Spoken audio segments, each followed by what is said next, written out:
Warahmatullahi wabarakatuh.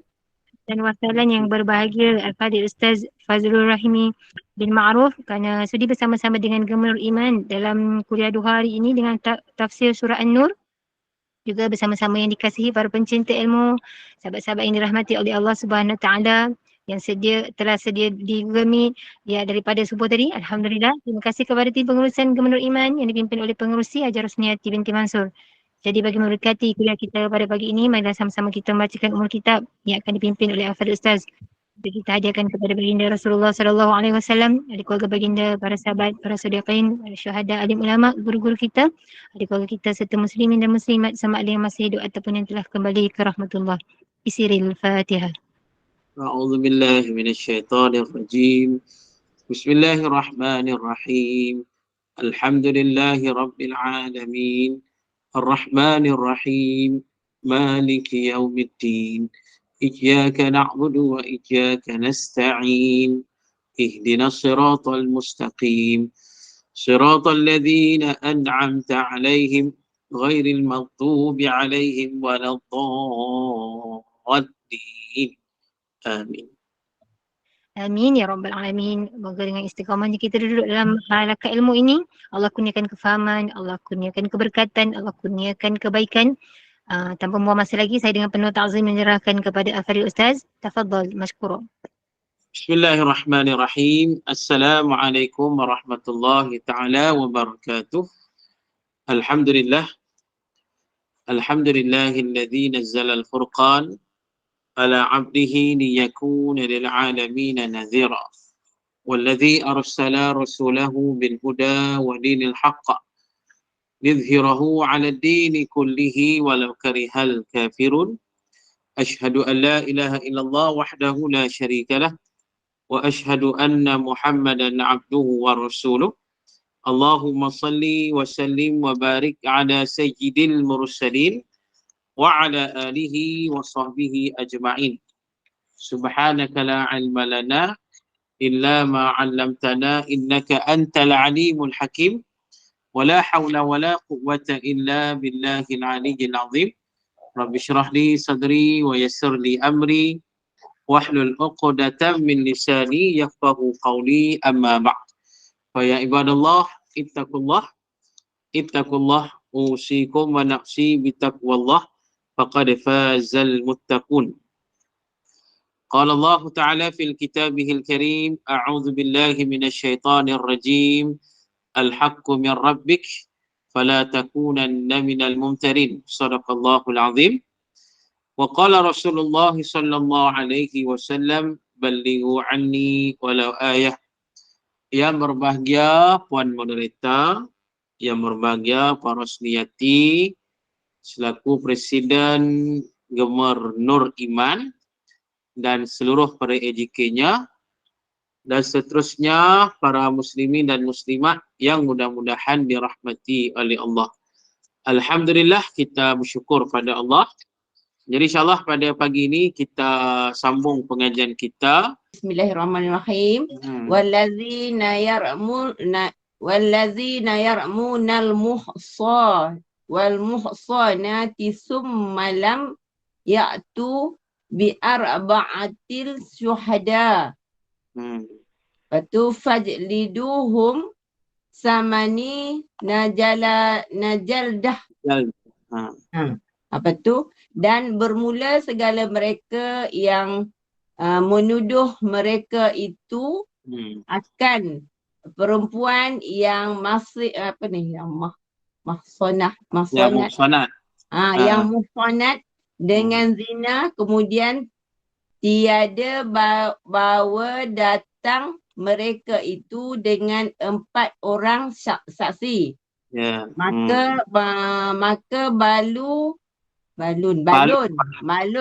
Maka balun oleh kamu akan mereka itu tiap seorang 80 kali. Dan seperti demikian itu juga hukum tuduh lelaki, maka diserta yang kena tuduh itu. Lepas tu dia kata Islam dan Islam dan apa ni Ustaz? Betul. Taklif. Islam dan Taklif. taklif. Islam dan taklif dan Sama-sama. Merdeka jika kurang satu serta ditakzir sahaja yang menuduh tiada dibalun. Lepas tu dia punya ayat Quran pula, wala taqbalu lahum syahadatan abada wa ulaika humul fasiqun. Dan jangan kamu terima bagi mereka itu saksi selama-lama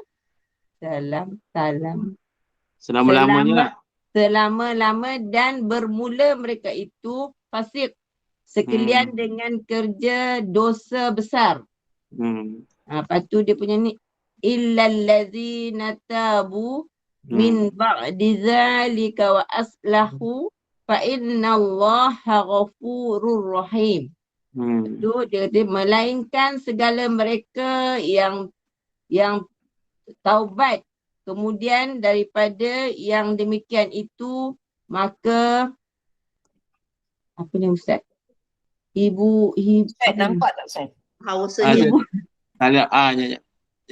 Hibu asallah. Apa? Ibu? Habu asallah. Bahawasanya. Bahawasanya. Oh dia tulis. Ha lah Ustaz, dia tulis ha, patutnya bahawasanya. Bahawasanya Allah Ta'ala itu Tuhan yang amat mengampuni lagi amat rahim dengan mereka itu. Itu je Ustaz. Okey. Terima kasih banyak benda hari ni. Baca jauh tak lancar. Alhamdulillah, baguslah tu. Ustaz halus sangat tak? Kecil halus lah. Sekejap saya try copy dekat web. Tak apa Ustaz. Tak apalah, tak apa. Tak apa. Tak apa, saya tadi dah clear lah dengan Ustazah Norini kita baca tadi. Saya dah clear dah tu. InsyaAllah. Jadi kalau lepas ni kalau Ustaz tak dapat mic, Ustazah Norini boleh gantilah. Alhamdulillah. Ya Allah, itu apa? Okey, insyaAllah. Jadi insyaAllah para muslimin dan muslimat, ayat tadi pasal kazaf. Kazaf ni maksudnya apa? Kazaf ni ataupun dipanggil ar-ramyu. Kazaf juga dipanggil masuk dari segi masuk bahasanya juga, makna yang lain. Kazaf itu ialah ar-ramyu. Ar-ramyu ni apa? Ar-ramyu ni maksudnya melempar. Ini kalau ikut mana bahasa melempar ataupun membaling. Itu yang dimasukkan kazaf ataupun ar-ramyu itu masuk bahasa ialah melempar ataupun membaling. Itu dia. Kalau kita baca satu ayat dalam satu surah, Allah jelaskan wa ma ramaita iz ramaita walakinnallaha rama. Bukanlah engkau yang membaling ketika membaling, ataupun bukanlah engkau yang melontar, yang melempar ketika engkau melempar, tapi Allah lah yang melempar. Itu. Jadi nak kata para muslimin dan muslimat, makna yang sama kazaf itu ialah ar-ramyu yang bermaksud melempar. Melempar ataupun membaling. Jadi ini dari segi makna maksud lughah, bahasa. Jadi ada pun maksud yang lain dari segi makna istilah syarak. Melempar kazaf ini adalah melemparkan tuduhan. Itulah. Melemparkan tuduhan zina kepada orang yang baik. Itu dia. Ini yang dimasukkan kazaf, iaitu melemparkan tuduhan zina terhadap orang yang baik. Ini dia. Jadi ini yang dimasukkan kazaf itu. Baik. Jadi ulama menjelaskan pada kita yang mana yang kata mereka melempar ni, maknanya mereka ada lafaz ni lah. Maknanya mereka menuduh tu dengan kata-kata mereka. Ni dia. Di antaranya ulama kata, kalau sekiranya dia kata apa? Wahai penzina. Itu. Ini dikira kazaf. Padahal orang itu seorang yang baik, seorang yang beriman pada Allah, tiba-tiba dipanggil wahai penzina. Tu dia. Ataupun dikatakan pada dia, engkau telah melakukan perzinaan dengan fulan bin fulan. Contoh. Ini melemparlah, maknanya kazah lah. Melakukan tuduhan kepada orang yang baik melakukan perzinaan itu. Dan walaupun pada ayat ni Allah Ta'ala menjelaskan kepada orang perempuan saja, tapi sebenarnya dia termasuk juga kepada orang lelaki-lelaki. Ini pandangan daripada Imam An-Nawawi rahimahullahu ta'ala. Mana tak kira dilemparkan tuduhan itu kepada perempuan yang baik ataupun kepada lelaki-lelaki yang baik. Dia kata apa? Dia kata engkau telah berzina. Engkau telah melakukan perzinaan. Wahai penzina. Ataupun orang kata apa lagi? Kata engkau ni engkau ni ada anak zina. Macam-macam lah. Nak sebut. Nak kata maksudnya di situ mereka telah melakukan kazaf.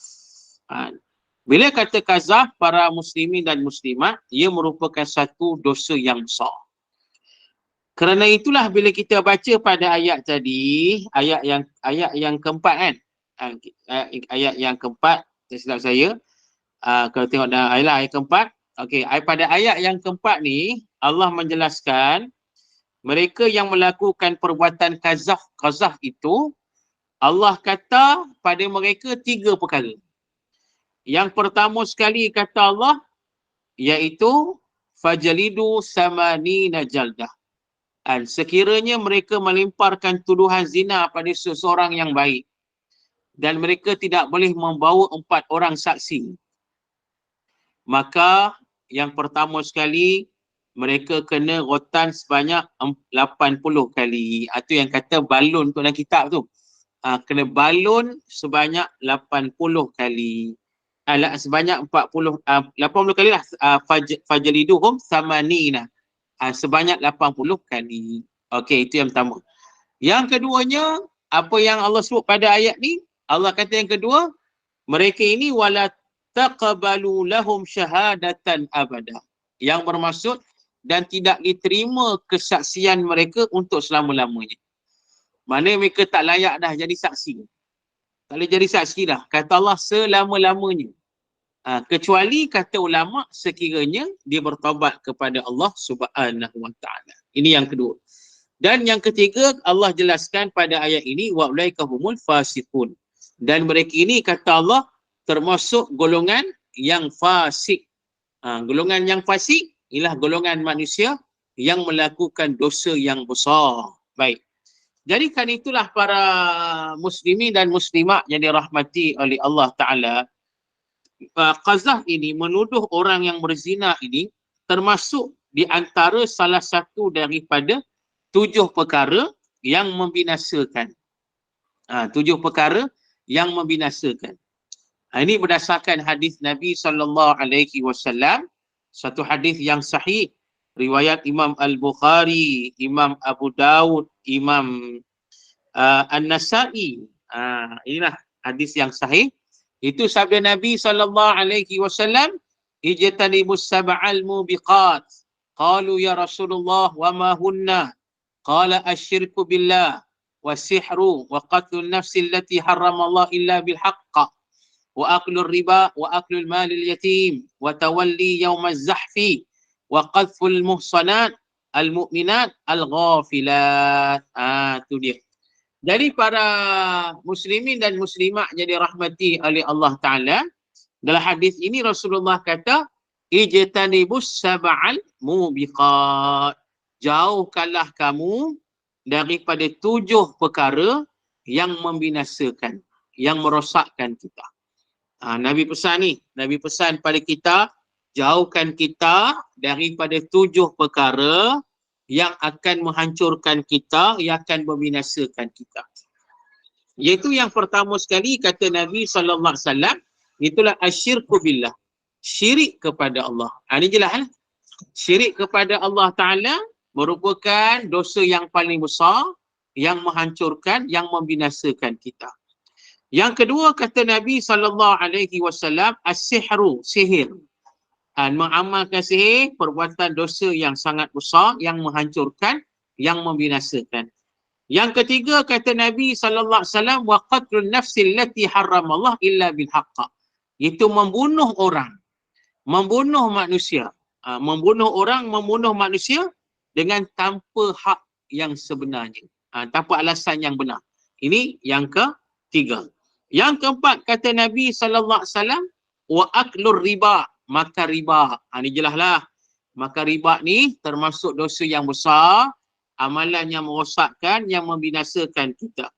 Yang kelima, wa aklu malil yatim, memakan harta anak yatim secara zalim. Ini pun dosa yang besar.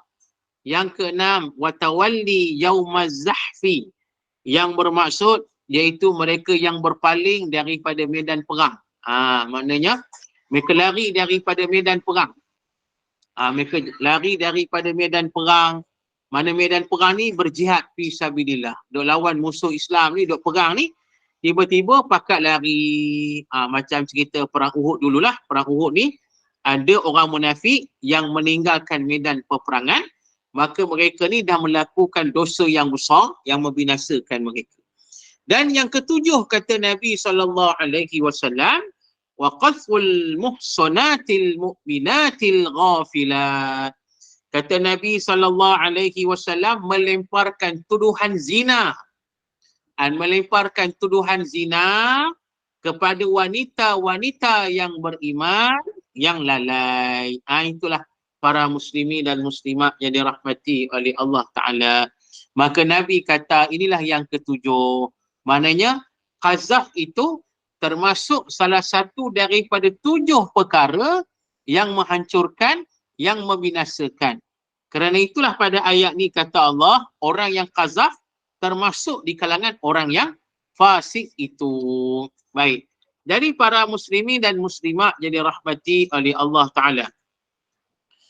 Yang mana bila kita dok cerita, dok bahas pasal qazaf ini sebagai salah satu bentuk tuduhan dan zina, tuduhan fitnah.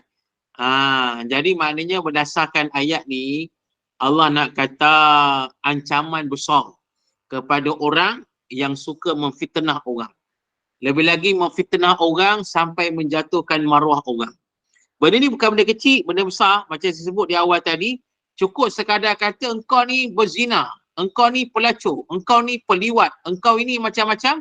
Kata macam tu saja dikira qazaf, berdosa besar.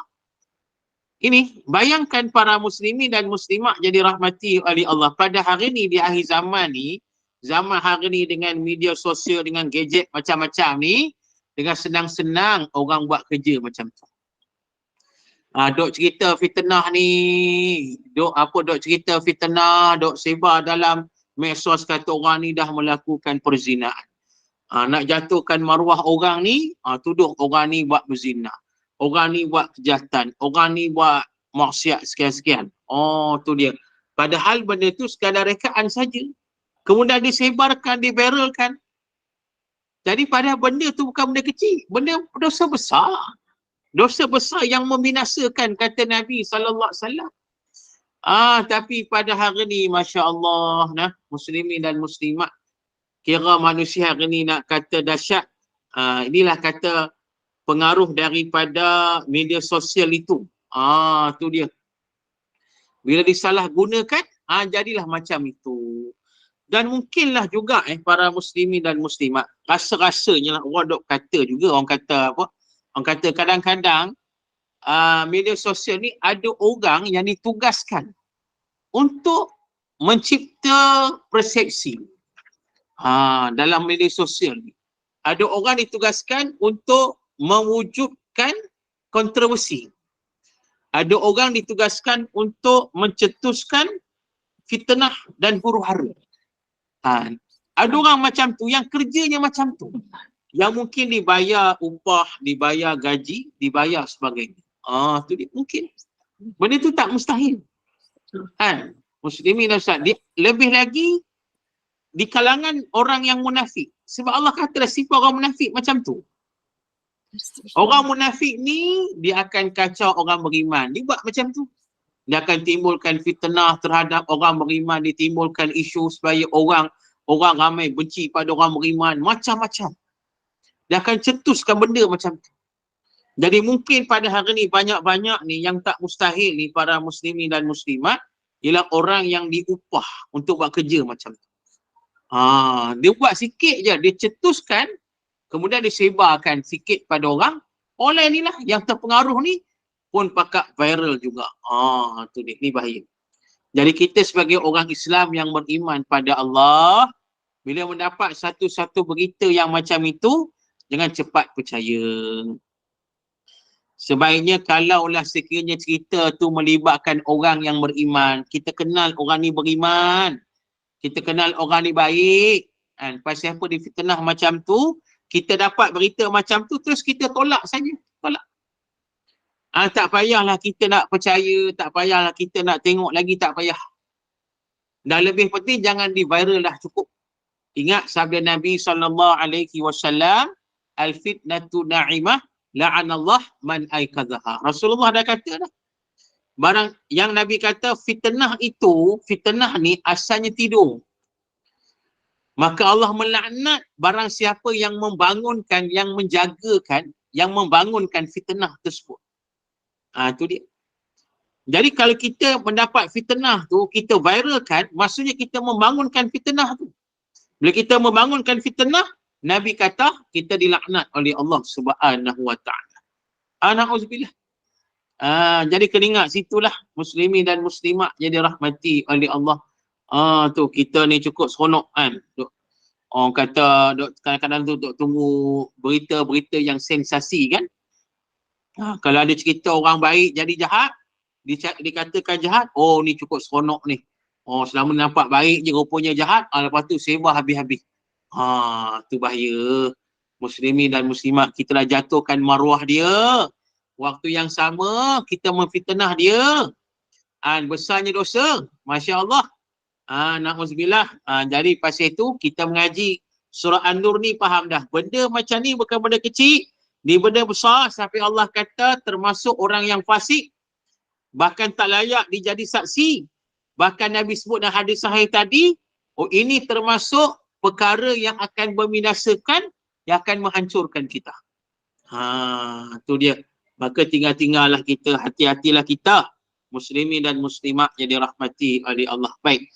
Dari para muslimin dan muslimat, Allah jelaskan pada ayat ni, walladzina yarmunal muhsanat thumma lam ya'tu bi arba'ati syuhada. Nabi kata dan orang-orang yang melemparkan tuduhan zina kepada perempuan-perempuan yang baik, yang memang jaga kehormatannya. Kemudian mereka yang melemparkan tuduhan itu, mereka yang melemparkan qazaf itu tidak membawa 4 orang saksi. Itu dia. Tadi yang Al-Fadilah Ustazah Norini kita baca tadi tu, dia ceritalah tadi pasal apa? Pasal saksi. Ada disebut dalam kitab Nur Ihsan tadi tu. Ni Puan Azrina bagi ni tak apa nampak sangat jajak. Alamak.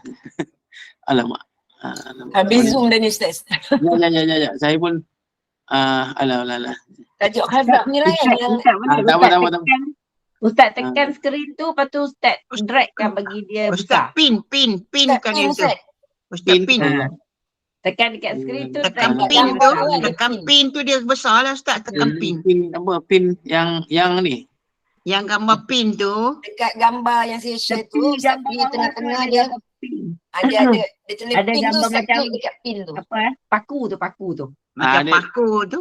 Tak paku tekan tu. tu. Ustaz tekan je lah. Tekan je. Tekan dia besar lah. Ustaz Tak pakai jadilah. handphone ke pakai laptop? Saya handphone. Handphone tu yang kecil tu. Ni tak jadi. Dia sikit je. Tak boleh nampak sikit lah. Boleh nampak sikit. Nampak lagi lah, insyaAllah. Okey, dia kata sini tadi, dia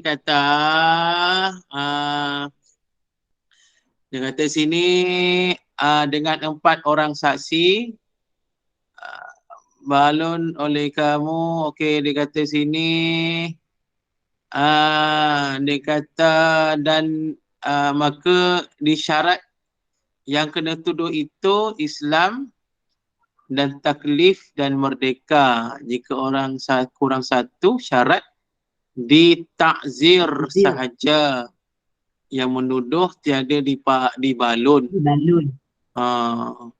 Dibalun. Oh, dia tak sebut Okey, kita apa? Saya ingat disebut tadi pasal 4 orang saksi ni, syarat dia. Okey, 4 orang saksi ni siapa? Para muslimi dan muslim. Ulama menjelaskan pada kita 4 orang saksi ni bukan main semorono saja 4 orang saksi ni. 4 orang saksi ni dikena ada 3 syarat. 3 syarat. Dan 4 orang saksi itu hendaklah ada 3 syarat saksi untuk melayakkan mereka menjadi saksi. Tu dia. 3 syarat 3 syarat apa dia 3 syarat lah. Boleh letak 3 syarat. Okey, syarat yang pertama apa dia? Syarat pertama 4 orang saksi itu mesti lelaki yang adil. Tu dia. Mesti lelaki yang adil. 4 orang saksi itu dia mesti 4 orang lelaki yang adil. Nampak tangan saya comel ni kan. 4 ni saya tunjuk. Tu dah. Tu dia. 4 orang saksi laki-laki yang adil. Lelaki sahaja. Perempuan tak boleh. Tu dia. Kalau sekiranya dia bawa 4 orang saksi perempuan, dia kata ni ada saksi 4 orang ni, maka tak sah tuduhan zina itu dikira kazaf, maka yang tuduh kena rotan, 4 orang perempuan tadi pun kena rotan juga. Itu dia. Jangan cari pasal. Jadi pasal itu para muslimi dan muslimat yang dirahmati oleh Allah, yang menjadi saksi itu mesti 4 orang laki-laki yang adil. Okey, apa maksudkan laki-laki yang adil itu? Ulama kata laki-laki yang adil itu ialah laki-laki yang baik, yang beriman kepada Allah Ta'ala. Itu dia. Yang baik, yang beriman pada Allah. Dan adil itu juga kata ulama iaitulah laki-laki ini, laki-laki yang tidak melakukan dosa yang besar dan tidak mengekalkan dosa-dosa yang kecil. Tu dia. Bukan senang nak cari tu. Nak cari saksi yang adil 4 orang macam tu, 4 orang laki-laki ni. Yang beriman, yang baik, bahkan tidak melakukan dosa yang besar dan mereka tidak mengekalkan dosa yang kecil. Bukan senang tu.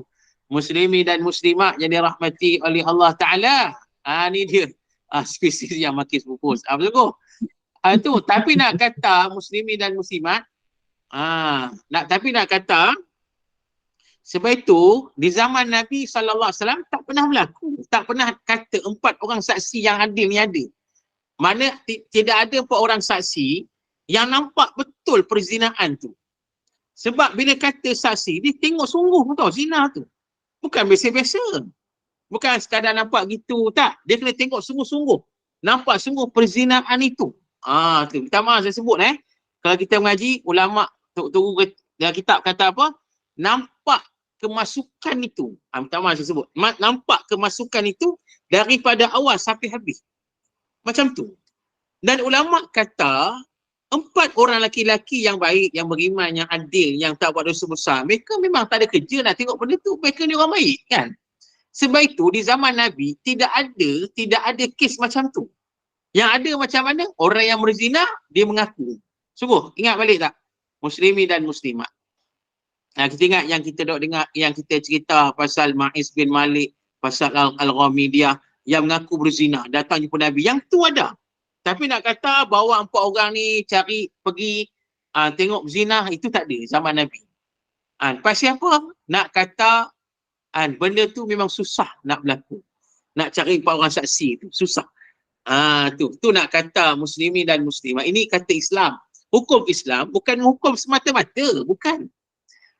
Bukan kata hukum Islam saja, hukum orang tak habis, rotan orang, rejam orang. Bukan yang tu. Nak sampai tahap itu bukannya senang. Mana ada proses-proses yang ketat baru boleh sampai ke tahap itu. Tu. Jadi pasal itu disebut oleh ulama tadi, ulama kita dibahas oleh para alim ulama, syarat saksi yang pertama dia mesti laki-laki 4 orang dan adil. Itu dia, itu yang pertama. Yang kedua pula kata ulama, syarat saksi ini dia kenalah orang yang merdeka lah. Merdeka ni kira tak ada lah. Orang yang merdeka bukan hamba lah. Faham situ lah. Mana orang yang merdeka bukan hamba. Ini sekarang ni kira tak ada lah kot. Benda yang kata merdeka hamba ni tak ada lah kot. Itu yang kedua. Baik, yang ketiga dijelaskan saksi itu mestilah orang Islam yang beriman, dan kalau kafir menjadi saksi tidak diterima, tidak sah lah. Itu dia para muslimin dan muslimat yang dirahmati oleh Allah. Jika sekiranya yang menuduh zina tadi tidak dapat mendatangkan 4 orang saksi, dia tak dapat datangkan 4 orang saksi yang adil tadi, maka hendaklah dijatuhkan hukuman hudud kazah lah ke atasnya, dirotan sebanyak 80 kali rotan yang disebut oleh Allah tadilah. Yang Allah kata walladzina yarmunal muhsanat summa lam ya'tu bi arba'ati syuhada fajliduhum 80 jaldah. Kata Allah, dan orang-orang yang buat tuduhan zina kazah terhadap perempuan yang baik ni, yang memelihara kehormatan ni, kemudian tidak membawa 4 orang saksi, maka mereka disebat balunlah mereka, rotanlah mereka sebanyak 80 jaldah, sebanyak 80 kali balunan, 80 kali rotan. Itu dia muslimin dan muslimat yang dirahmati oleh Allah Ta'ala. Jadi para muslimin dan muslimat yang dirahmati oleh Allah Ta'ala, jadi ini yang kita sebut tadi, hukuman macam ni supaya Allah Ta'ala nak ajar kita, supaya Allah bagi peringatan lah pada kita supaya berhati-hati. Berhati-hati bila kita nak buat tuduhan tu. Lebih-lebih lagi kalau dia melibatkan maruah manusia, hati-hatilah. Tu dia muslimin dan muslimat.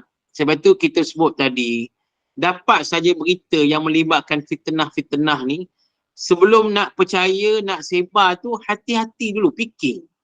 Benda ni melibatkan maruah orang tau. Melibatkan maruah orang. Bukan main-main. Tu dia.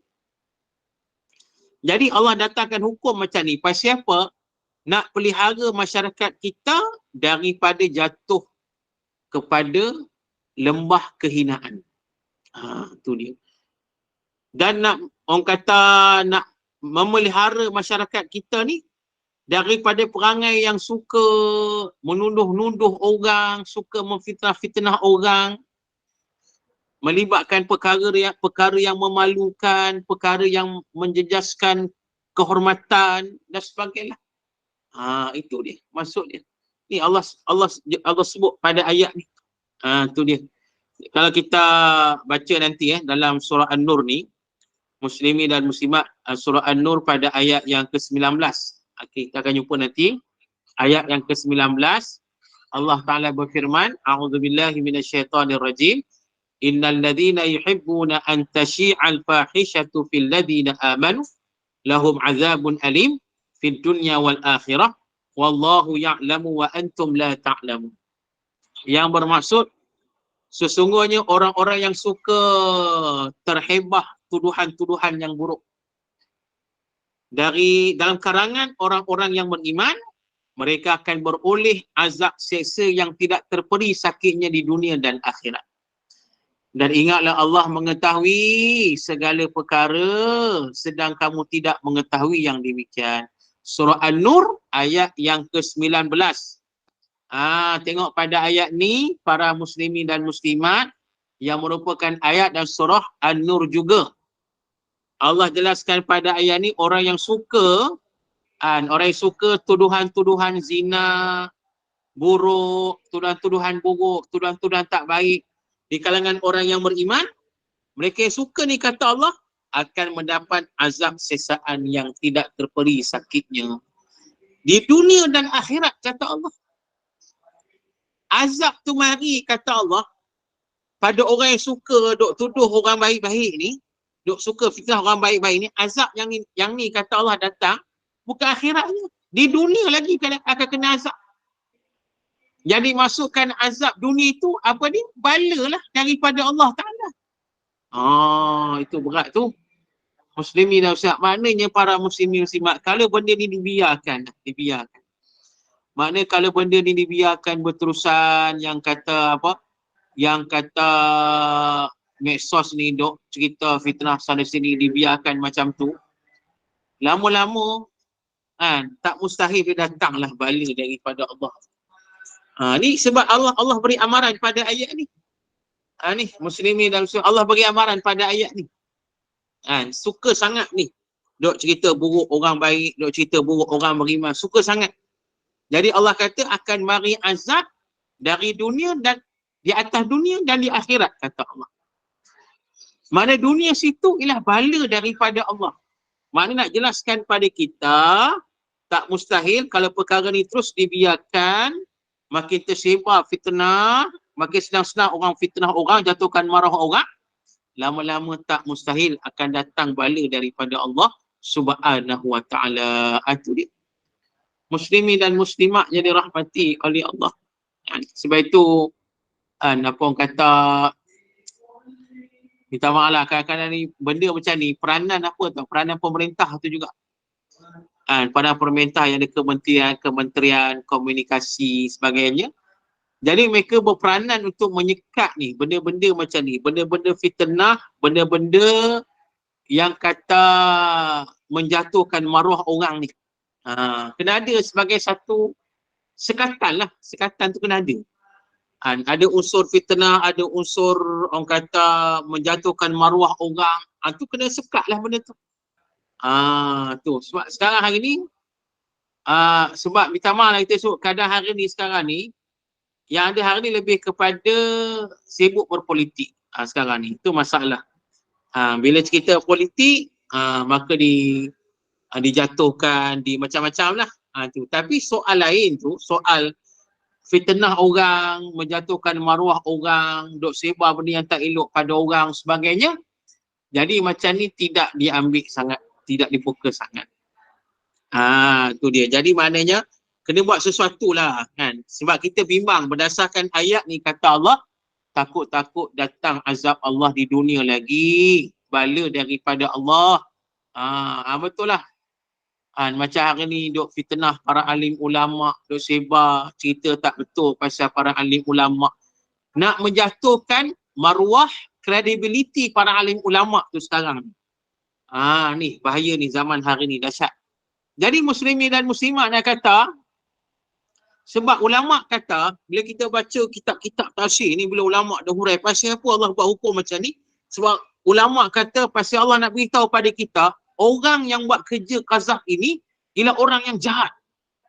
Orang yang jahat, tidak bertanggungjawab, mengganggu ketenteraman masyarakat, meruntuhkan kebahagiaan rumah tangga orang.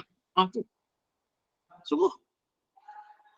Lepas tu dia buat macam tu, bila dia buat macam tu, dia akan ganggu pemikiran orang tu. Dahsyat. Ni sebab fitnah macam ni. Sampai rumah tangga bercerai-berai. Masya Allah. Kan? Muslimin dan muslimat. Sampai masyarakat runtuh. Meruntuhkan kebahagiaan. Habis ketenteraman awam pun jadi terancam. Ini dia. Jadi pasal itu Allah adakan hukuman macam ni sebagai pendidikan pada manusia. Pentarbihan pada manusia, jangan buat perangai macam ni perangai besar ni, dosa besar. Yang Allah kata fasik, yang Nabi kata membinasakan kita. Tu dia. Jadi jangan main. Ini bukan benda kecil, tapi benda yang sangat besar. Jadi pasal itu disebut tadi, mereka yang buat kerja macam ni akan dikenakan rotan sebanyak 80 kali rotan. Sama ni jaldah, dibalun sebanyak 80 kali. Tu. Dan disebut tadi, kalaulah dia tak bawa saksi, dia tak buat saksi 80 kali, kalau dia buat saksi tak cukup. 4 orang kan? 4 orang saksi, laki-laki yang ada, tapi dia buat 2 orang atau 3 orang. Tak cukup. Jadi, dikira qazaf juga, yang menuduh 80 kali, yang saksi mari 3 orang tu, kena juga 40 kali kotan. Tu dia. Tak pasal-pasal. Ni dia. Tu dia. Disebabkan tak cukup saksi tu, datang 2-3 orang je. 2-3 orang tu pun kena balun juga 40 kali kotan. 40 balun. Itu. Muslimin dan muslimat yang dirahmati oleh Allah. Jangan nak main lah. Jadi pasal itu, nak kata apa? Hati-hatilah benda macam ni. Baik. Jadi para muslimin dan muslimat di luar sana dengan start baca doa. Dan start baca doa nak mulalah kuliah saya di sana pula. Baik, jadi muslimin dan muslimat yang dirahmati oleh Allah, insya-Allah